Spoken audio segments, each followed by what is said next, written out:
चलो कोई और पढ़ो, लेकिन थोड़ा फास्ट पढ़ना।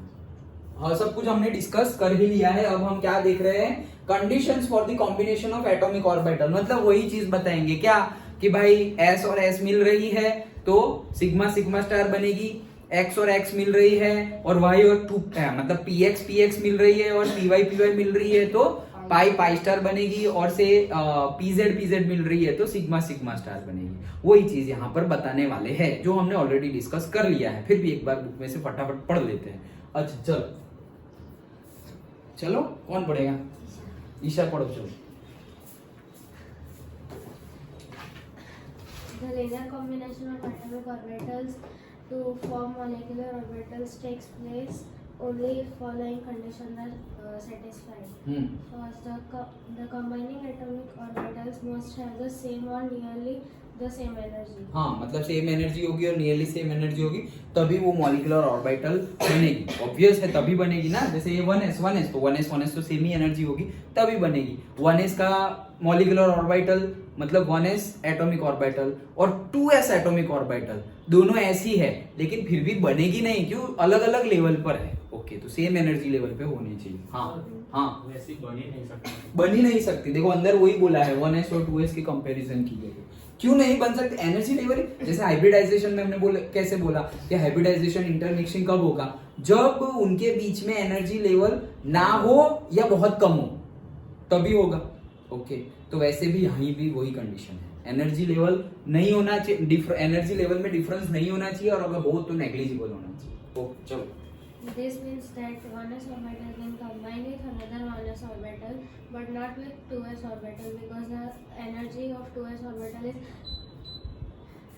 appreciably higher than that of 1s orbital. This is not true if the atoms are very different. Next.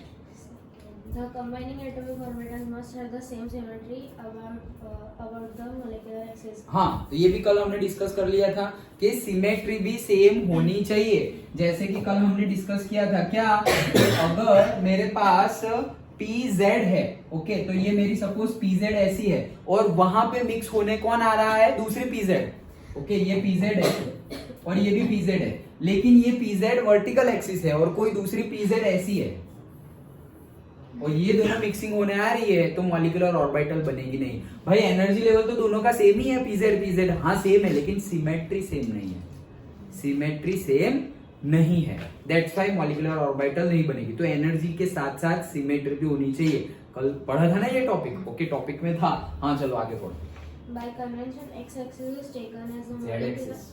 z-axis is taken as the molecular axis. It is important to note that atomic orbitals having same or nearly the same energy will not combine if they do not have the same symmetry.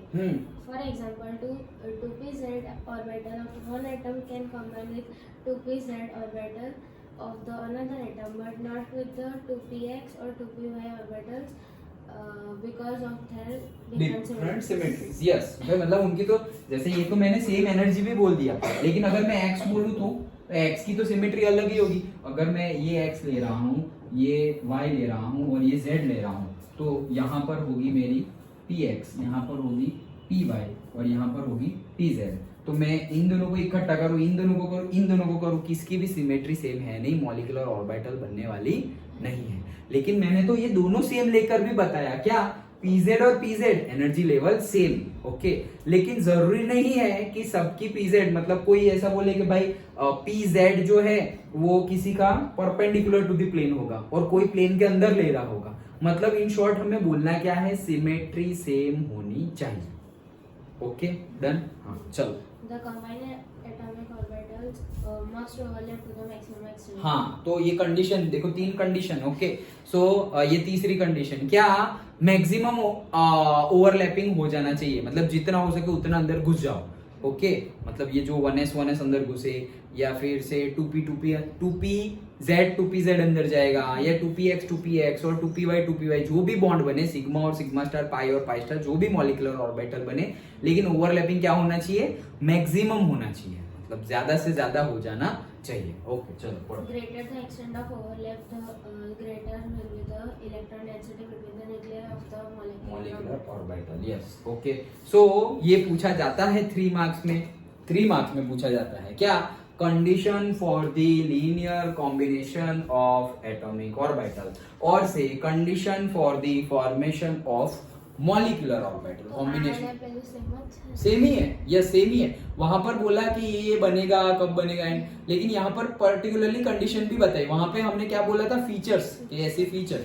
यहाँ पे condition के कब बनेगी, तो वो ही है क्या, energy same होनी चाहिए, सिमेट्री सेम होनी चाहिए, और तीसरा केस हमने ये देखा वो क्या, कि ज्यादा से ज्यादा ओवरलैपिंग होना चाहिए। तो energy, overlap and symmetry, 3 word याद रखो। वो 3 वर्ड से एग्जांपल भी बता दो। जैसे एनर्जी, तो एनर्जी मतलब क्या कि भाई 1s और 2s का मॉलिक्यूलर ऑर्बिटल कॉम्बिनेशन, मतलब 1s एटॉमिक ऑर्बिटल है, 2s एटॉमिक ऑर्बिटल है, ये दोनों एटॉमिक ऑर्बिटल का से ओवरलैपिंग होगा ही नहीं, होगा ही नहीं, मतलब कॉम्बिनेशन ऑफ एटॉमिक ऑर्बिटल होगी ही नहीं, कॉम्बिनेशन ही नहीं होगा।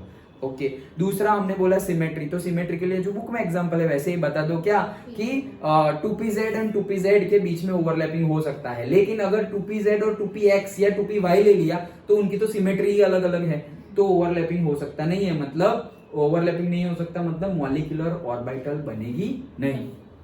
एंड तीसरा अभी जो हमने देखा वो क्या, कि मैक्सिमम ओवरलैपिंग होना चाहिए। क्यों, क्योंकि मैक्सिमम ओवरलैपिंग होगा तो ज्यादा से ज्यादा इलेक्ट्रॉन डेंसिटी उस वो जो मॉलिक्यूल बनेगा ना उसके न्यूक्लियस के पास रहेगी, और जितनी ज्यादा डेंसिटी रहेगी उतना बॉन्ड स्ट्रॉन्गर रहेगा।